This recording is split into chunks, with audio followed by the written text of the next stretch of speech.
así a la Casa de Cultura a presentar a nuestra amiga y compañera Pilar Vélez, que ara seguidament us llegiré el seu currículum perquè l'he tingut que apuntar perquè és tan llarg que ja no me'n recordo. Perquè això no és una dona, això és una màquina. Bueno, ja veureu que el llibre que ha escrit és molt bonic. A part també fa poesia que ens hem involucrat perquè llegíssim nosaltres també uns poemes que estan dedicats a Juana i seguidament us llegiré el seu currículum. Pilar Vélez Pitar, 1964, escritora, conferenciante y locutora de Radio de Castellón, España, licenciada en Filología Inglesa, máster en Mediación Ficcional y Creación Literaria, profesora de inglés, francés y educación de adultos. Ha recibido reconocimientos y premios en poesía y cuento. Imparte conferencias por toda España y también online para diferentes asociaciones a nivel mundial. También colabora con sus conferencias y recitales de poesía en ferias de libro en España y también internacionales. Embajadora de Paz y ANAM, cara por Casa Eyam, escritores y artistas mundiales. También es embajadora en España de los colectivos internacionales Arte y Poesía Sin Fronteras y el colectivo cultural internacional Mosaico y Letras, que tiene publicaciones en poesía, novela, cuento, ensayo, teatro y biografía. También cuenta con investigaciones sobre métodos para aprender inglés y algunas publicaciones en lenguas inglesa y francesa. Algunas de sus publicaciones recientes son El misterioso corazón de la reina Juana de Castilla, novela histórica, Revolución, prosa poética, Rimas y amistad, poesía.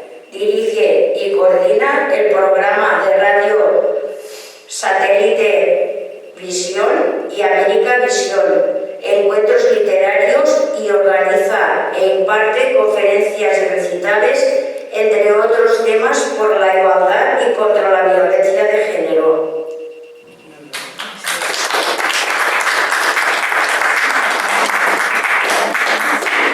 Moltes gràcies, Maria, moltes gràcies a l'associació Xiverís Teorí, moltes gràcies a l'Ajuntament per haver possibilitat de l'espai i moltes gràcies a tots vosaltres per estar sonant, perquè sonen. Ara millor. Moltes gràcies a tots per haver vingut i bé, això jo volia parlar-vos un poquet de l'empoderament de les dones, del símbol que representa Doña Juana de Castilla. El que sí que faré és fer la xarra en castellà perquè arribi un poquet a més gent, no? I me referís que Doña Juana de Castilla és un símbol que jo l'he volgut tratar en esta novela y, bueno, cambio de lengua. Les diré un secreto a voces. Doña Juana no estaba loca. Solo fue una mujer con una forma de pensar bastante adelantada a su tiempo. Sin embargo, la sociedad no estaba preparada para una mentalidad como la de Doña Juana, ya que fue maltratada, fue manipulada. Era una sociedad misógina que no aceptaba a una mujer que decidiera, una mujer que pensara, una mujer que tuviera opinión, que decidiera lo que fuera justo y lo que no.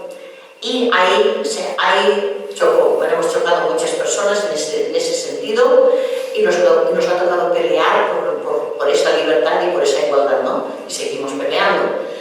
Estamos hablando de una época que los matrimonios por amor no existían prácticamente. Era un pacto entre una familia real y otra, y Doña Juana pues la casaron con el archiduque de Austria por aquello de unir los tronos, de unir Europa y de crear un imperio más grande. Y ella le dijo a su madre, ay, por ahí no paso yo. Pero claro, al final la convencieron para que fuera. Y Doña Juana, ya digo, era una mujer que nada convencional, quería un matrimonio por amor, decía que eso de los pactos de Estado era una barbaridad, que ella quería que el hombre del que se enamorara fuera un amor pero de verdad, y una pasión de verdad. Y encima quería también, como es lógico, que fuera fiel, no que fuera solo una fachada, ¿no? Según las crónicas, en su matrimonio tuvo lugar en 1496, pero tuvo que adelantarse porque fue un amor a primera vista, se enamoraron a primera vista, una pasión, etc. En mi libro he creado una escena sobre ese encuentro, ¿no? Ese encuentro de don Felipe y doña Juana, y lo que sintió don Felipe, qué sintió doña Juana y qué ocurrió. Voy a leer un poquito, ¿vale? Felipe se inclina usando el tono de la galantería borgoñana, pero su voz era grave y rápida. Alteza, no sé si sabéis lo mucho que he maldecido la lentitud del viento. Cada día que he esperado para veros ha sido un año. Os juro que vuestra belleza es un acto de alta traición contra la mesura. Doña Juana mira hacia abajo, ruborizada, sintiendo un calor en el pecho que nunca antes había conocido. Se ha liberado de la rigidez de su madre. Archiduque, vuestra fama de galán os precede. Yo he rezado para que fueseis un buen hombre para Castilla. Nunca me atreví a esperar que fueseis el más hermoso que mis ojos han visto. ¿Castilla? Que se condene Castilla por ahora. No solo existe Flandes. La luz de esos candelabros y la intensidad de vuestros ojos. Sois diferente a todo lo que me habían contado los embajadores. Ellos hablaban de una infanta prudente y devota, pero yo veo el fuego de los Trastámara bajo esa capa de seda. ¿El fuego? Es peligroso, archiduque. Vengo de una corte donde el deber congela la sangre. Yo no sé qué hacer con la libertad que siento al miraros. Felipe da un paso más cerca. El aire entre ellos vibra. Su belleza es casi obscena, su pelo rubio, su porte noble, su sonrisa de placer. Dejadme enseñaros el deber, Alteza. Es besar mano a los ancianos y firmar tratados, pero el derecho es una ley mucho más antigua y mucho más dulce. Yo os juro, Juana, y mi deseo no espera protocolos. Las manos de la infanta, que antes estaban juntas con la rigidez aprendida de Isabel, se separan y se agitan levemente. Su voz es apenas un suspiro de rendición. No puedo. Debo esperar el ritual, el permiso de la Iglesia. ¿Esperar? ¿Y dar el tiempo a este fuego para que se consuma? No. La política nos ha unido. Que la carne lo consuma. Decidme, ¿es verdad que los reyes católicos os enseñaron a amar a Dios? Es verdad. Fui educada en la piedad. Perfecto. Entonces yo os enseñaré a amar al hombre, al esposo. Vuestra madre os ha dado el alma para el deber, y os daré un alma para el placer. Y os prometo, Alteza, que al amanecer de mañana seréis tan devota de mis brazos como lo sois de vuestros brazos. Don Felipe toma su mano, ya no con cortesía, sino con una posesión atrevida. Doña Juana no pone resistencia. La educación férrea de Isabel se ha roto por la mitad. El amor y el deseo han ganado, al menos por esta noche. Esto es un trocito de mi novela y ahora la pregunta es, ¿era amor? ¿Era deseo? ¿Era interés? Vamos a juzgarlo. Vamos a leer un poema de mi autoría que es Deseo y luego José Luis Barrera va a leer otros más de su autoría, ¿vale? Venga, adelante, José Luis. Bueno, buenas tardes, primero que nada. Voy a leer el poema Deseo de Pilar Vallés, que dice así.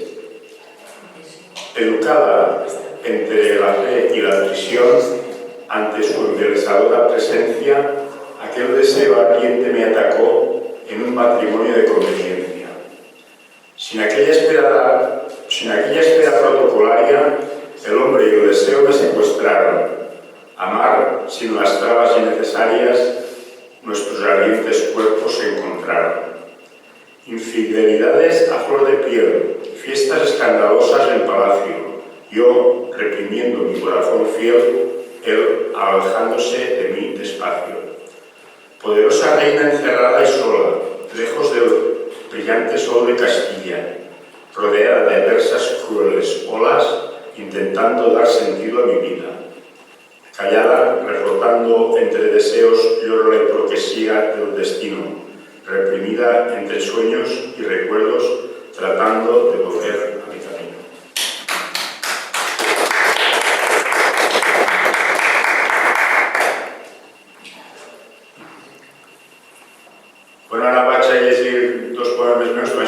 allá y he de dir que són de reiteració, és una frase que se repeteix 14 vegades i dona 14 històries, no? Es diu, poema con reiteración, es diu me cuentan que te han visto. Me cuentan que te han visto cruzando la plaza vieja, con la tristeza en los hombros y una tormenta en las piernas. Me cuentan que te han visto hablándole sola al humo, como si el aire guardara los nombres de nuestros mundos. Me cuentan que te han visto mirando escapar los trenes, con esa forma de herida que tienen algunos jueves. Me cuentan que te han visto comprando flores marchitas, tal vez porque las derrotas también merecen caricias. Me cuentan que te han visto bebiendo despacio el agua, como quien bebe veneno para seguir respirando.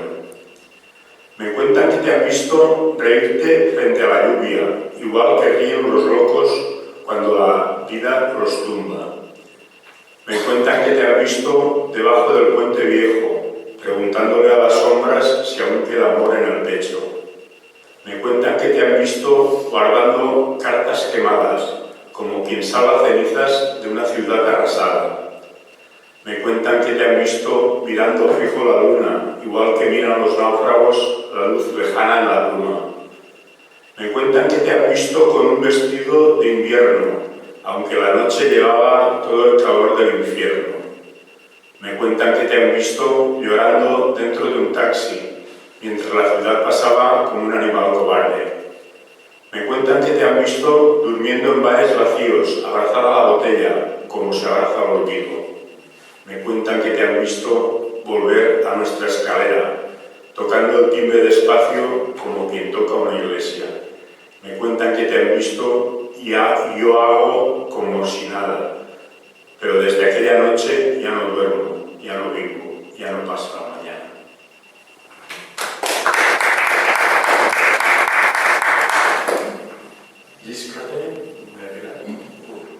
Sí? Bueno, tinc un altre poema també de cosecha pròpia que es diu, i és un poema també d'amor i diu així. També és de reiteració. És una... Lo que passa que este és massa llarg per dir-lo, així que deu tindre molts folios. Millor deixem? Va, sí, no, deixem, és que estaré quart recitant. Vale, gràcies. Bueno, muchas gracias, Luis. Les cuento un poquito más de mi novela. Ha sido un proceso largo porque me he tenido que leer mucho por encontrar.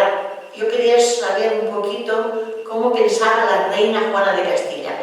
Se ha escrito mucho sobre ella y por eso no me convencía lo que se había escrito. Entonces he querido descubrir eso, cómo pensaba, y después de leer todo lo que he leído me parece un chiste llamarla Juana la Loca, porque era la mujer más cuerda y más con unos principios estos que merecen la pena, ¿no?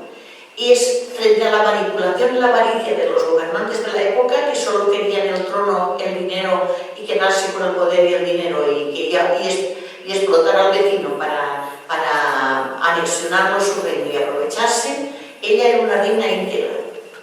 Y tal vez por eso no quería ser reina. Perdón, no quería gobernar, sí que quería ser reina. Ella nunca dijo que no quisiera ser reina. Lo que no quería hacer es gobernar. Todo lo que doña Juana hizo en su vida tiene sentido, desde su forma de pensar y desde su propia ética. ¿Qué pensaba doña Juana? ¿Por qué actuaba diferente como lo hacían las reinas de la época? Cometió errores como todo el mundo. También sabemos que cuando una persona es íntegra, van a por ella. Pasó eso con el Papa Luna, por ejemplo, pasó con doña Juana y con muchos otros personajes históricos. ¿Cómo veía doña Juana la conquista de América, la conquista del Nuevo Mundo, desde su punto de vista? Todo eso aparece en los diferentes capítulos de la novela. Ahora os diré por qué. ¿Cómo veía la expulsión de los moriscos? ¿Cómo ha contribuido doña Juana al empoderamiento de las mujeres? mujeres, a que las mujeres se nos respeten, se nos escuchen y se tenga en cuenta nuestra opinión a la hora de elegir el amor.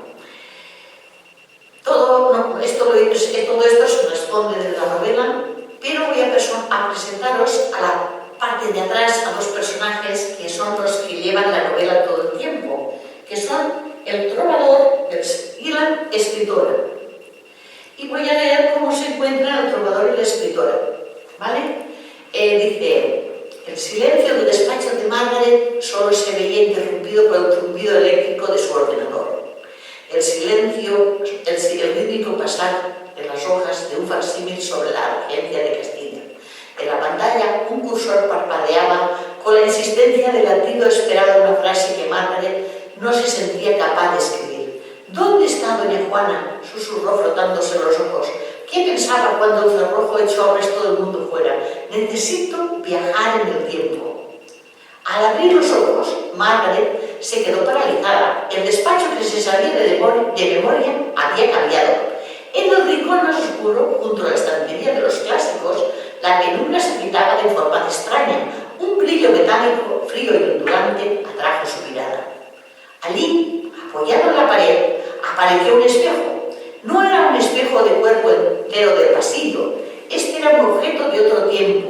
Un marco de madera de roble labrada en motivos de vides y dragones, y un cristal tan denso y oscuro que parecía contener agua estancada en lugar de reflejos. Margaret pestañeó con fuerza. El cansancio, dijo, son las horas muertas. Pero el espejo no desapareció, al contrario, empezó a emitir un zumbido vibrante, como la nota de una cuerda de tripa pulsada desde la distancia. Se levantó de la silla, el corazón golpeando sus costillas como un pájaro enjaulado. Se acercó al rincón. Al mirar el cristal del espejo, no vio su propio rostro cansado, ni sus gafas descolocadas.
Yo sé, tú eres tu mujer, pero tú eres mi marido. Aquello no encajó. Entonces, esa sociedad esto no lo entendió.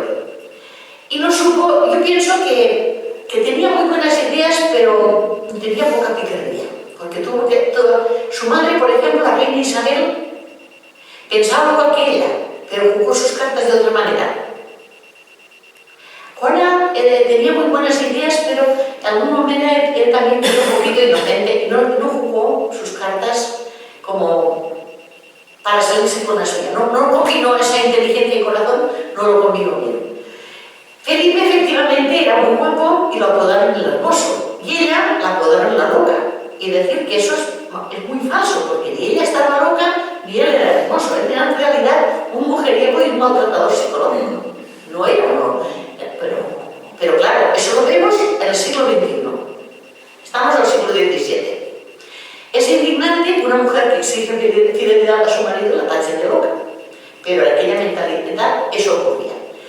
Y a pesar de sus embarazos, doña Juana seguía exigiéndole fidelidad a su marido, intentando volver a esas relaciones. Y curiosamente, cuando ella atacaba a las mujeres, a sus amantes, nunca lo atacó él, cuando en realidad era él el culpable. Pero en aquella época ya saben que se culpaba a las mujeres.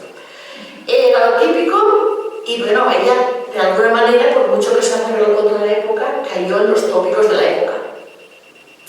Y era esa actitud insólita para una época en que no se consideraba que la mujer podía tener ni sentimientos ni celos, pues chocó. Y la corte empezó a chismorrear contra doña Juana, y eso les benefició tanto a don Felipe, su marido, como a su padre. Y lo he reflejado en un poema que se llama La Tempestad. La tempestad. ¿La tienes tú, José Luis? Bueno, pues ahora José Luis le dará La Tempestad y otro poema suyo. Vale, La Tempestad de Pilar Reyes. Tempestad en mi pobre alma sumisa, llanto en la herida de mi corazón. Tus palabras profanaron mis heridas, en mi campo ya no brillaba el sol. En mi senda había perdido el rumbo, me robaron sin piedad lo mejor. Buscando el norte, pero dando tumbos, mi corazón lloraba de dolor. Ataqué a aquella enemiga con saña, como flor nacida en la oscuridad, el hijo que crecía en mis entrañas, sobrevivir y volver a empezar. Amanecí en este paisaje borroso, no jugué bien el juego de la vida, el rencor junto al encierro forzoso, buscar desesperada una salida.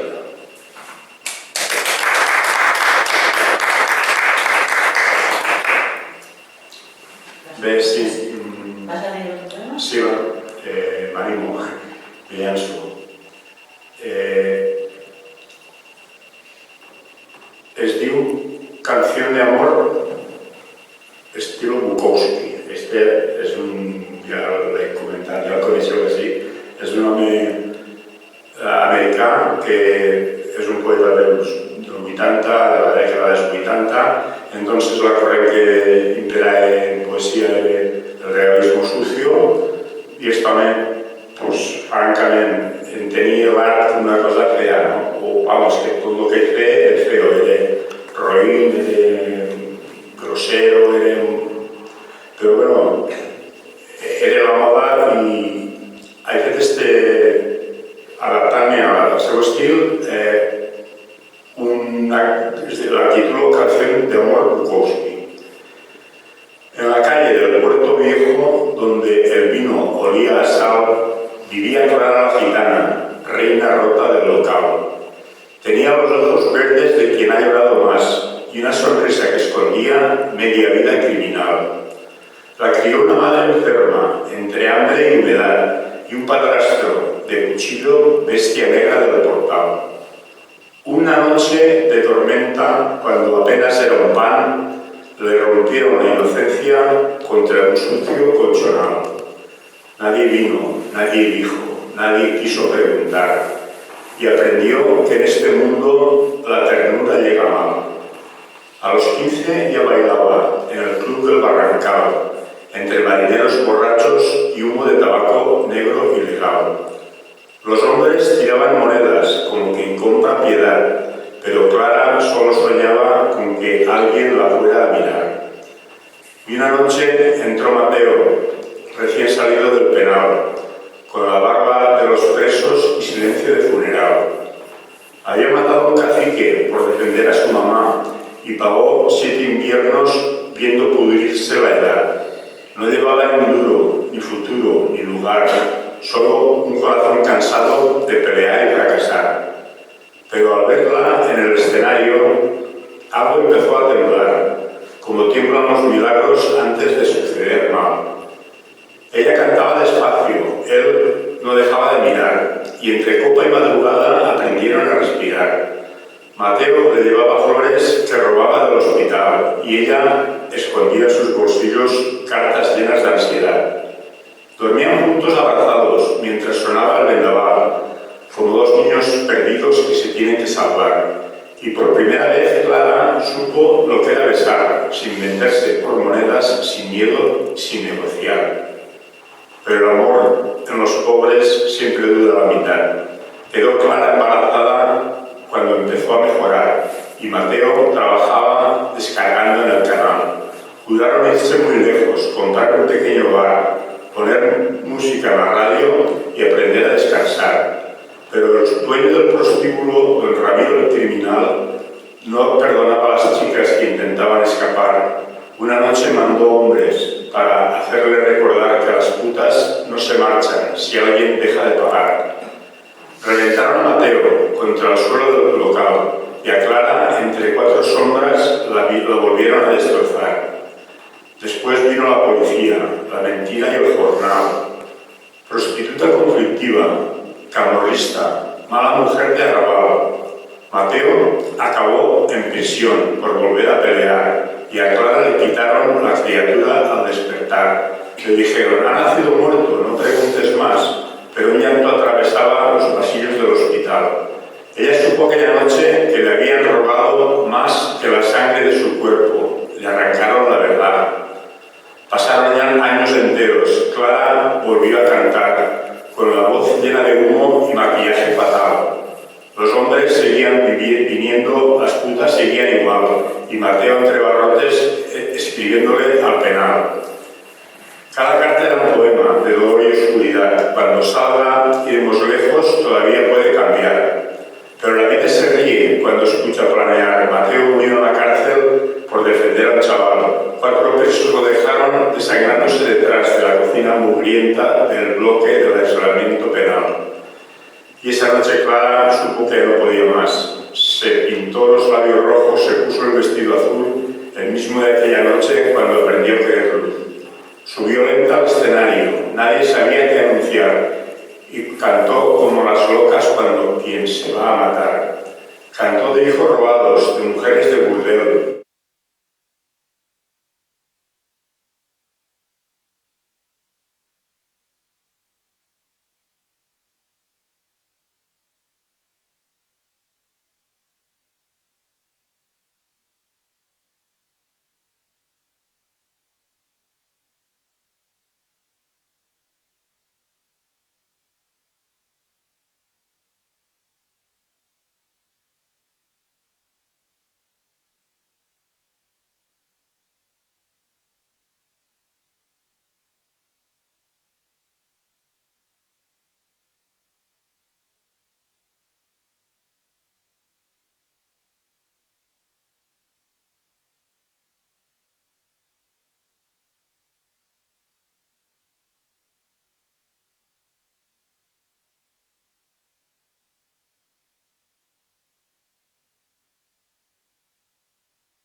en un excusado, porque eso ocurrió el 24 de febrero de 1500, en el Palacio de Prinsenburg, en Flandes.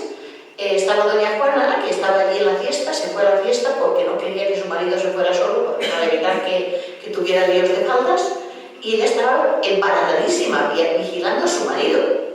Y se sintió mal, fue al excusado, fue al aseo y rompió aguas prematuramente y dio a luz en el baño. Esas cosas ocurrían, esas anécdotas, porque efectivamente doña Juana vivía un estrés constante de vigilar a su marido. Porque en algún momento consideró separarse. Pero es que no se podía separar. Doña Juana lo pensó, claro que consideró, y habló con su madre Isabel, claro que lo consideró. Eso no lo dice la historia, ¿verdad? Pero no se podía separar, porque el poder, en la unidad de los reinos, todo el poderío que tenía España en ese momento, una separación y se destroza todo. Y los enemigos vienen corriendo y se apropian enseguida de las tierras. Entonces los matrimonios de aquella época, no, y menos los matrimonios reales, no era fácil disolverlos. Entonces, en septiembre de 1507, ¿qué ocurre? Que dicen que don Felipe, nos han dicho, que no es verdad, que don Felipe se murió súbitamente en un partido de pelota porque tomó agua fría. Eso nada. Hay diferentes versiones, está la versión de los médicos que dicen que mienten, por supuesto, porque tuvieron que certificar que había sido del agua fría que le había dado un corte de digestión, no es verdad. Está la versión de doña Juana y está la versión de todo lo que decía la mayoría de la gente. ¿Alguien sabe quién asesinó a don Felipe? Bueno, pues ya lo leeréis en el libro. ¿Qué ocurrió de verdad? ¿Qué puso el médico en el informe? Nadie entendía, y que lo que sí es cierto es que doña Juana actuó como la mujer del poema de José Luis. Se fue con él. Su vida por sin su marido lo quería tantísimo que se fue con él. ¿Os quedáis con esa parte o os quedáis con la que por qué doña Juana iba acompañando el féretro de su marido durante 2 años? Bueno, más tiempo, 2 años hasta que llegó Tordesillas. ¿Por qué estuvo ese tiempo yendo detrás del féretro de su marido? Efectivamente, su marido debía ser enterrado en Granada, que era la capilla de Granada, que era donde estaban todos los reyes de Castilla. Y ellos estaban en Burgos y había que trasladar el cuerpo de Burgos a Granada. ¿Por qué se fue en pleno invierno, embarazada que estaba de su hija Carolina, detrás del féretro de su marido, caminando por los caminos con un frío, con unas escarchas? No dejaba que se quedaran en los monasterios ni en ningún sitio que hubiera mujeres. ¿Por qué no toleraba que ninguna mujer se le acercara?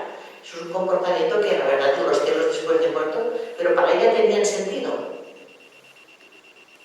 ¿Alguien sabe por qué realmente? Porque era doña Juana era inteligente, y lo mejor para el reino sabía lo que era, y lo mejor para lo que ella quería también. ¿A alguien se le ocurre por qué doña Juana realmente iba detrás de su marido y no dejaba que lo enterraran? ¿No hay ideas? ¿Doy una lista? Bueno, resulta que ella era preciosa. Doña Juana era muy educada, muy culta y además una belleza. ¿Qué hubiera ocurrido si hubieran enterrado a su marido? Que en 5 minutos la hubieran casado con otro pretendiente. Y en 10 minutos hubiera tenido otro montón de hijos. Y eso no era bueno. Porque entonces su hijo Carlos hubiera quedado sin herencia. Y el reino se hubiera repartido entre un montón de herederos. Y eso no le convenía. Entonces, mientras su marido no fuese sepultado, ella no se podía casar. Y no sé si recordáis que dije que doña Juana no quería casarse, y menos que la casaran. ¿A qué tiene sentido que no dejara que enterrasen a su marido? No era por amor, no estaba loca. No estaba loca, y no estaba loca por amor. su marido. Pero lo de ir detrás del féretro y hacer aquello tan largo, no era porque estuviese loca. Y como así, muchas cosas más. Esta es una idea para que vean que no hizo las cosas porque se le iba la chapa, no. La chapa la tenía bien puesta y en su sitio. Y bueno, el 20 de diciembre de 1507, la reina embarazada comienza el traslado del féretro hasta el Panteón de Granada. La gente se agolpaba. ¿Y por qué viajaba de noche? ¿Por qué no viajaba de día? Que hubiera sido más fácil y mejor tiempo y mejor clima. Para que no se deshiciera el cuerpo. Eso también. Y también para que no la agobiara la gente. Ella tampoco no quería que la agobiasen. Y que no se importaba que las mujeres lo miraran incluso después de muerto. Que eso es la verdad que no se entiende mucho. Yo lo he expresado con un poema que se llama Caminando despacio, que lo va a leer Patricia Llorens. Hola, buenas tardes. Caminando despacio como errantes, entre la nieve y la tormenta andar, el aroma de muerte espeluznante nos sigue sin dejarnos respirar. Separó el mundo bajo mis pobres pies, entre el polvo siguiendo a mi amor, arrancándome la vida y mi ser, quienes ya no sentían mi dolor. Cortejo de alimañas que avanzaban, los cuervos su nueva presa acechando, este corazón doliente lloraba, de lágrimas se iban alimentando. Caminando despacio hacia cerrojos, mi vida era arrastrada sin sentido, lloraría hasta quedarme sin ojos, recordaría momentos vividos.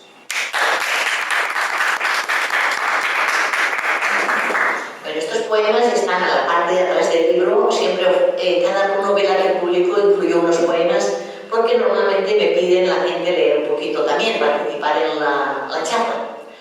Seguimos con el traslado del féretro de don Felipe, que al final duró 3 años. Y su padre, don Fernando, también apareció ahí, porque don Fernando no la podía dejar en paz. Y asumió la regencia de Castilla, efectivamente, pero se presentó a visitar a doña Juana. Y como he dicho, no era solo duelo, era duelo, política, logística, y no dejar que la casaran que hasta bien. Ella dijo, a mí me la han pegado una vez, pero 2 no. Y pues, y como digo, estaba embarazada de 8 meses y las noches se convirtieron en sus aliadas. Y bueno, pasó por Torquemada, Hornillos, Tórtoles, Arcos, y iba sumando kilómetros. Y Torquemada, la comitiva, tuvo que detenerse durante semanas porque doña Juana dio a luz a su hija Catalina. Pero claro, la niña se la llevaron también en la procesión. Y parecía que la reina ya había recuperado el control, entonces llegó su padre. ¿Qué quería su padre? ¿Qué quería su padre? ¿Que gobernase la reina doña Juana? No, quería gobernar él. Y para eso tenía que encerrar a doña Juana. Y le propuso un sitio precioso donde relajarse, donde descansar, donde rezar. Y así sí, pero el féretro se viene conmigo. Yo me quedo reposando, pero el féretro conmigo. Porque doña Juana dice, a este no lo entiendo. Este no lo llevo conmigo donde sea. Con que nada, estaba mal llamado don Felipe, es decir, que don Felipe estaba mal llamado. Menos mal. Bueno, la reina insistía que Felipe debía descansar en Granada, como había indicado en su testamento. Y en Arcos, la reina se aferró a su marido tanta fuerza que rechazó moverse sin ellos. Y solo aceptó trasladarse a Tordesillas, que en teoría era un sitio, un palacio de descanso, de reposo, para donde pudiera leer, donde pudiera escribir, donde pudiera tocar el clavicordio. Y ella dijo, sí, pero la Cabuche viene conmigo. Y su padre se lo prometió.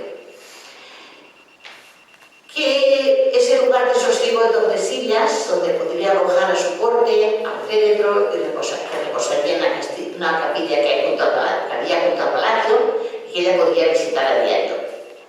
Y así se produce la última travesía, el camino de Tordesillas. Madrugada, los caballos tirando el coche, y al final una procesión insólita que había empezado 3 años antes, y la reina que quiso cumplir así la última voluntad. La historia nos ha vendido que estaba loca de amor y que quiso cumplir la última voluntad del hombre que tanto amaba.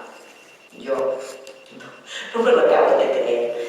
efectivamente estaba enamorada de él, pero ella quería casar con ella por la razón que he dicho antes, porque aquí no me casa nadie. Y como digo, el cadáver de don Felipe fue depositado, no enterrado, porque no lo consintió ella, en el convento de Santa Clara de Tordesillas. Y allí hasta 1525, que se lo llevó a Granada, ya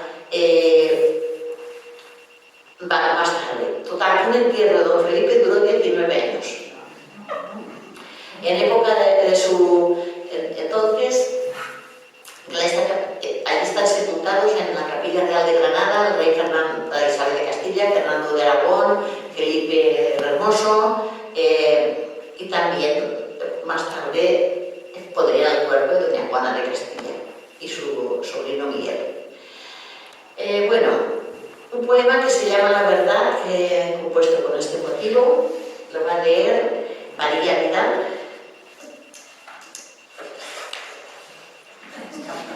La verdad, quemada por un fuego de injusticia, nadando en una hoguera mar abierto, naufragando 3 quimeras malditas, murmurando olas de enfrentamiento. Indefensa a las trampas del destino, voy a resucitar más pedazos muertos, escondiendo mi corazón partido, como agua perdida en el desierto. La verdad de secretos el remedio, pediría ser descubierta algún día. Me encerraron por guardar silencio, argumentados de esta alma vacía. Sana justicia saldrá al descubierto, como perfume desde mi ventana. Todos conocerán mis argumentos, seré rocío libre en la mañana. Pilar Benítez.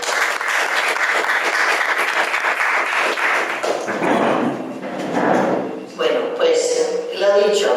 ¿Por qué encierran a doña Juana?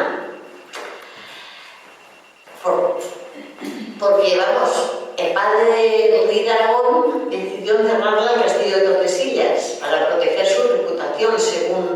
Según la versión oficial, era para proteger la reputación de doña Juana para que no se enterasen que estaba loca. Lo digo entre comillas porque no estaba loca, pero bueno. Y para proteger al reino de Castilla, porque ¿qué ocurría? Que si doña Juana, que en teoría estaba loca, iban los enemigos del reino, podían aprovecharse de ella para hacerse con el reino. Y eso no lo querían, claro. Y así hicieron creer a la gente que la enterraron por eso. Aunque doña Juana estaba encerrada, aún había preocupaciones sobre su salud y estaban los gobernantes, que no eran gobernantes, eran carceleros. Y eso se dio cuenta después. Sí que hubo en un capítulo habla de los gobernantes y no todos eran malos. Hubo un gobernante que la quiso y que cuidaba bien de ella y ella lo quería muchísimo, pero en general los gobernantes y sus esposas y sus hijas eran malos y se aprovechaban de los bienes de doña Juana. Y bueno, don Fernando era mayor, murió en 1516, don Fernando de Aragón se muere. La pregunta es, ¿se entera doña Juana de la muerte de su padre? No. ¿Cuándo se llegaría a enterar? Mucho más tarde. ¿Y qué hizo su hijo Carlos para continuar con el poder que había dejado don Fernando y conseguir que su madre siguiera encerrada en Tordesillas y no le diera problemas? Muchas cosas. Si leéis el libro, que espero que sea así, os vais a enterar de cómo se las jugaban este tipo de reyes y lo que eran capaces de hacer. Por interés se mantuvo la reclusión de su madre. Pero luego vino la rebelión de los comuneros, que eso sí que es un hecho histórico. Todo lo que aparece en el libro es historia. Yo nunca voy a falsificar la historia, pero sí que voy a sacar a los personajes aspectos que no conocéis. Entonces, con la rebelión de los comuneros, toda España quería a doña Juana, en Castilla se quería a doña Juana. No querían a don Fernando porque todo el oro de Castilla se iba para Aragón. No quisieron nunca a Felipe de Habsburgo porque todo el reino, todo el oro se iba para Habsburgo. Y tampoco querían a Carlos I porque Carlos I creció en Flandes y todo el oro de España se lo llevaba a Flandes. Solo se preocupaba por Flandes y por Castilla no se preocupaba lo más mínimo. Entonces los comuneros se rebelaron que no querían que les quitasen lo suyo y solo querían de reina a doña Juana, que era la única reina íntegra que había, la única persona íntegra que había en ese momento con posibilidad de reinar. Insisto otra vez que doña Juana, y eso sí, yo digo que si hubiera estado en su lugar, yo lo he hecho todo por la borda y me voy. Cuando los comuneros le ofrecieron ser reina, volver a salir de Tordesillas libremente y ponerse a gobernar, yo os aseguro que en esa situación yo me voy a gobernar y los mando todos al otro mundo. Pero no, ella no. Ella dijo que no, que ella era fiel al rey actual, Carlos I, que por cierto, hacía poco los comuneros mismos se encargaron de decirle que su hijo Carlos la había engañado, que su padre había muerto y su hijo Carlos le estaba gobernando porque sí, sin el consentimiento de la reina. Pero aún así, ella dijo que Carlos era el rey en ese momento y ella debía fidelidad al rey. Y no gobernó, no salió de Tordesillas cuando tuvo la oportunidad de hacerlo. ¿Por qué? Porque ella sí que era la reina. Y su primera, y más que su venganza personal, porque yo estoy segura que como mujer estaría enfadadísima con su hijo en ese momento y con todos los que le habían engañado, con los carceleros y con todo el mundo, más que su venganza personal, pensó que lo más importante era el reino, mantener ese reino que sus padres habían creado, mantenerlo unido. Y en ese momento la única posibilidad de mantener el Reino Unido es que el rey Carlos siguiera al trono. Y así fue como los comuneros fueron vencidos y el rey Carlos siguió al trono. Y es una de las cosas de la vida de doña Juana que yo no entiendo.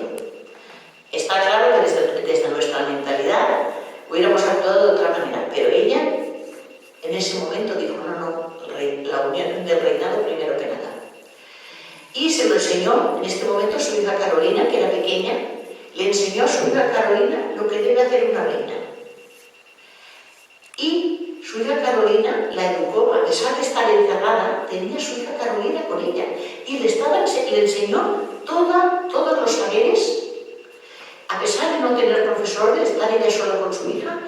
Utilizó los libros de cuando ella estuvo estudiando y era pequeña y toda la misma instrucción que se le dio a ella se la dio a su hija. Y su hija Carolina fue una excelente reina de Portugal. Quizá fue todo lo que doña Juana no llegó a ser. ¿Por qué? Porque se lo transmitió a su hija la frialdad, la serenidad y el amor con que debe tratar a su pueblo. Y todo eso se lo enseñó su hija Carolina. Decir que doña Juana falleció en 1555, tras años de cautiverio, y su cuerpo estaba en ese momento cubierto de llagas y descansa para siempre junto a Felipe en el Panteón de Granada. Sigo pensando que doña Juana, cuando llegó lo de los comuneros, tendría que haber sido y que tendría que, a pesar de toda la situación que había, tendría que haber dejado plantado a su marido y decirle, ahí te quedas. Si hubiera romper los reinos, que se rompan, pero tú ahí te quedas. En fin, no lo hizo porque en ese momento el reino era, como la mujer reina era más importante que la mujer humana, ¿no? Y esa decisión, ¿no?, de las personas que estén mal, que estén siendo maltratadas, cortar por los sabios y recuperar la libertad. Y lo he expresado en este poema, Libre, que nos lo va a leer Patricia Llorens. Dejé este maldito mundo inhumano y logré soplar más fuerte que el viento. Agarré sus riendas entre mis manos, fui libre sin ningún remordimiento. Mi inflada burbuja estalló humeante, esclavitud en un mundo vacío, ángel que apareció en el horizonte, eterno puente entre este mundo y el mío. Azote del viento sobre mi vida, sin ataduras del pasado atroz, libre de sus promesas incumplidas, cuerdas que arañaron mi corazón. El otro mundo es una puerta abierta, aspiro el último suspiro de aire. La muerte me conduce a nuevas riendas, soy libre como una bola rodante. Y la verdad.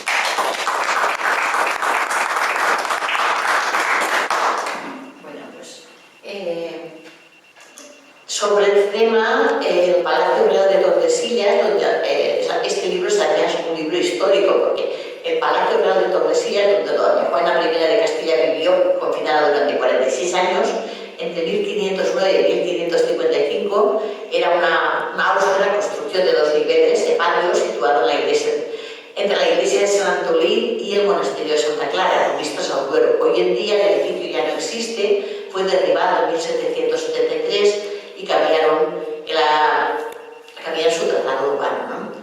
Fue transformado en el siglo XVI y el siglo XIV en el Real Monasterio de Santa Clara, que es el que hoy en día podemos visitar. Actualmente es un monasterio de clausura donde viven monjas clarisas y en vez de museo gestionado por el Patrimonio Nacional.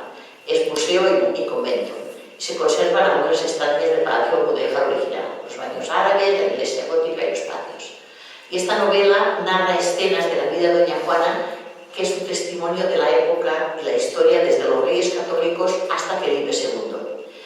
En 1474, voy a dar unas pinceladas de la historia para recordaros la época esta. El rey Enrique IV de Castilla murió dejando el reino en una guerra civil entre Isabel y Juan de la Beltraneja, que finalmente ganó Isabel. Entonces fue cuando Isabel I se casó con el hijo de Juan II de Aragón, que era Fernando. Y ese matrimonio se produjo una unidad de la monarquía española y que culminó en 1492 cuando Isabel y Fernando conquistaron el reino de Granada, que era el último territorio islámico.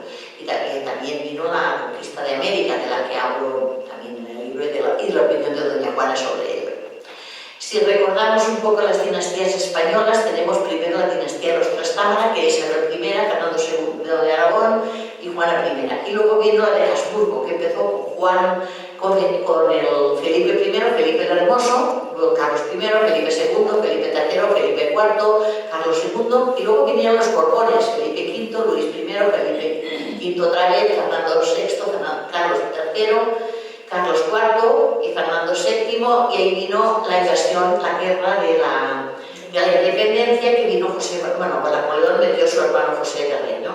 Y toda la revolución que hubo. Luego volvió Fernando VII, Isabel II, y luego vino un breve reinado de Amadeo de Saboya, y volvió después Alfonso XII, Alfonso XIII, el rey de Juan Carlos I y Felipe VI. Bueno, pues todo es una parte de la historia habla de este libro, y también al final veréis 40 personajes históricos que aparecen citados en algún momento de la novela, hablan y en algunas escenas aparecen. Esos personajes históricos al final están cada uno con un breve párrafo explicando en qué época vivió y lo que hizo, para que tengáis un poquito de referencia histórica los que os gusta la historia. Y muchas curiosidades. Por ejemplo, ¿qué decir de doña Juana? En aquella época las madres se les morían los hijos porque no había medios no había la medicina que hay ahora, ¿no? Pero de la reina Isabel I se le murieron varios hijos. En cambio, a la reina Juana no se le murió ninguno. Los tenía muy bien cuidados y muy bien educados. Como madre, un 100. Y luego todos fueron reyes y reinas, y además, bien. Porque Leonor de Castilla fue reina de Francia, y después Carlos I fue el futuro rey de España, Isabel fue reina de Dinamarca, Fernando I del Sacro Imperio Romano-Germánico, María fue reina de Hungría, y Catalina, la que vivió con ella en Tordesillas, fue reina de Portugal, y todos fueron excelentes. El legado que nos ha dejado doña Juana a las mujeres del futuro es muy importante, ya que cuando habléis de ella, nunca más le llaméis Juana la loca, ni que estaba loca por amor. Nada de eso. Debe ser considerada símbolo de resistencia y autonomía personal frente a las imposiciones de aquella época. Su aportación a la libertad de elección y al respeto es muy importante, y dio ejemplo al resistirse a los matrimonios de Estado. De hecho, actualmente eso está cambiando, por suerte. Aportó también el silencio como herramienta. Si habéis, eso ya se ha visto en otras personas. Y ella, cuando le hacían cosas injustas y no estaba de acuerdo, no se ponía en guerra. Ella dejaba de comer, dejaba de alimentarse. Eso es una forma que, aunque su época no la entendió, se ha hecho posteriormente. Gandhi y la India lo hizo. Fijaros, es una forma de, sin plantar cara, decir, esto no está bien lo que me estáis haciendo. El empoderamiento a través de su hija Catalina, como he dicho, fue impecable y maravillosa la educación que le dio a Catalina, dotándola de la agudeza intelectual y una cultura superior que la convirtieron en una gobernante exitosa de Portugal. Y, como digo, una reivindicación de la independencia femenina, ya que doña Juana es vista como una mujer que reclamó el derecho a sentir, a decidir y a disentir en un mundo donde los atributos considerados sean signos de... Cuando una mujer se exprese o exprese sus opiniones, no sea considerada un signo de inestabilidad mental, que es lo que pensaban en aquella época. Referente a la lucha contra la manipulación patriarcal y el uso de la salud mental como herramienta contra el control. Porque, como no sé si recordáis o habéis oído, que los maltratadores usan, ay, no, esta mujer está loca, no hace lo que yo digo, está loca. No, perdona, hace lo que quiere y debe respetarlo. Pues, doña Juana aportó una lección de fortaleza y resistencia y no fue la que todos esperaban que fuera una víctima, ay, pobrecita, que está loca, está instalada. No. Era una mujer que tenía, estaba cuerda, tenía las ideas claras, tal. Al final de su vida, efectivamente, sí que no se sabe exactamente qué enfermedad padecía, pero sí que padecía una enfermedad. Bueno, pues acabamos aquí esta presentación, conferencia, charla, recital poético. Espero que os haya gustado y si os gusta el libro, pues adelante, me lo contáis. Un abrazo.